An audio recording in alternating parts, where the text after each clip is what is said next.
दोस्तों, आज के दौर में शायद कोई ऐसा होगा जो शेर सुल्तान टीपू सुल्तान को नहीं जानता होगा, क्योंकि दोस्तों टीपू सुल्तान ही इतिहास के योद्धा थे जिनको भारत के पिछले फ्रीडम फाइटर के तौर पे भी जाने जाते थे। टीपू सुल्तान पहले ऐसे हुक्मरान थे जो भारत की आज़ादी के लिए अंग्रेज़ों से लड़ते हुए शहीद हो गए।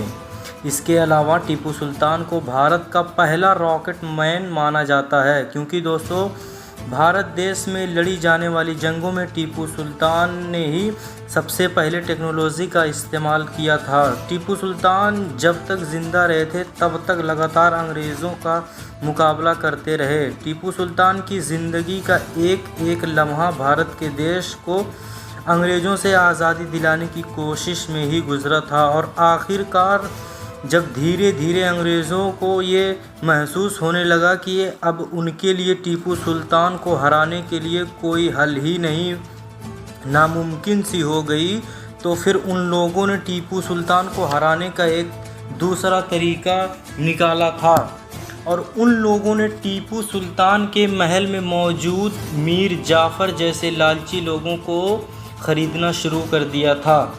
और इसी तरह से गद्दारों की मदद से 1799 में अंग्रेज़ों की फ़ौज टीपू सुल्तान को हराने में कामयाब हो गई थी।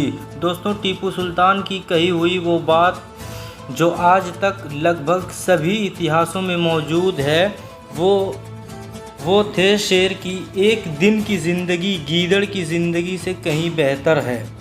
और टीपू सुल्तान ने ये डायलॉग उस वक्त बोला था कि जब अंग्रेज़ों के ख़िलाफ़ लड़ते हुए मैदान में बिल्कुल अकेले रह गए थे। लेकिन दोस्तों, पिछले कुछ दिनों से टीपू सुल्तान से जुड़ी हुई एक पोस्ट सोशल मीडिया पे बहुत तेज़ी के साथ वायरल हो रही है, जिस पोस्ट में बताने की कोशिश की जा रही है कि 1787 में टीपू सुल्तान ने अंग्रेज़ों के ख़िलाफ़ सल्तनत उस्मानिया से मदद मांगी थी। वही सल्तनत उस्मानिया जिसको हिस्ट्री में मुसलमानों की सबसे लंबे वक्त तक कायम रहने वाली सल्तनत माना जाता है। लेकिन सल्तनत उस्मानिया टीपू सुल्तान की मदद से साफ इनकार कर दिया था। साथ ही इस पोस्ट में ये भी बताने की कोशिश की जा रही है कि टीपू सुल्तान ने न सिर्फ सल्तनत उस्मानिया से मदद मांगी थी, बल्कि साथ ही साथ अपना एक काफ़िला भी सल्तनत उस्मानिया की राजधानी यानी इस्तांबुल की तरफ रवाना किया था, और सल्तनत उस्मानिया के सुल्तान के सामने ये शर्त रखी थी कि अगर अंग्रेज़ों के ख़िलाफ़ जंग में मेरी मदद करेंगे तो मैं टीपू सुल्तान आपसे वादा करता हूँ कि इज़ाम मुक़द्दस में खर्च होने वाले सभी पैसों में आधा पैसा मैं दिया करूँगा। दोस्तों, अगर आप लोग हिज्ज़े मुक़द्दस नहीं जानते हैं तो आपको बताता चलूँ कि हिजाज़े अरब के उस पूरे इलाके को कहा जाता है कि जहां पर आज मक्का मदीना जैसे मुसलमान के पवित्र शहर मौजूद है, और ये उस दौर में सल्तनत उस्मानिया के अंडर में आया करते थे, और इन शहरों पर खर्च सभी पैसों की जिम्मेदारी सल्तनत उस्मानिया की ही थी मानी जाती थी। लेकिन उसके बावजूद भी सल्तनत उस्मानिया जैसे बड़ी और अमीर सल्तनत ने टीपू सुल्तान की मदद करने से इनकार कर दिया था।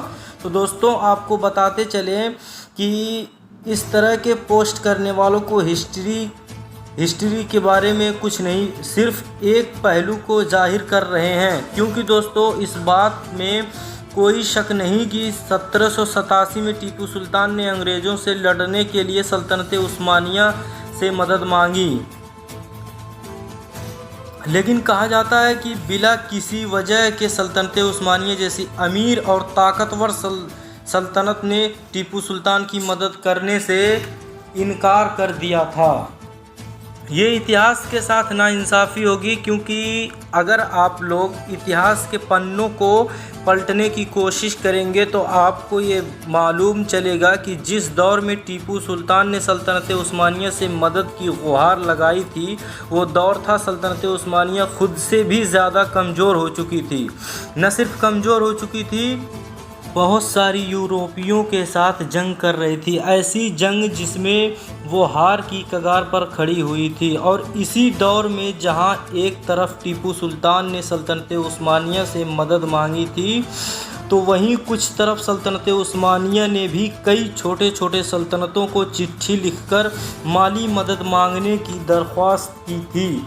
साथ ही साथ दोस्तों, इस बात को हम सारे लोग जानते हैं, सल्तनत उस्मानिया के आखिरी 100-150 साल बड़ी मुश्किल के साथ गुजरी थी। पूरा ही दौर सल्तनत उस्मानिया के लिए जंगों से भरा हुआ था। सल्तनत उस्मानिया का सारा वक्त जंगों से ही भरा हुआ था। तो दोस्तों, फ़िलहाल हम अपनी वीडियो यहीं पे समाप्त करते हैं। और अगर हमारी वीडियो आपको पसंद आए तो प्लीज़ लाइक एंड शेयर और सब्सक्राइब और बेल आइकन को दबाना ना भूलें। Thank you so much. Zainul Abedin Ansari.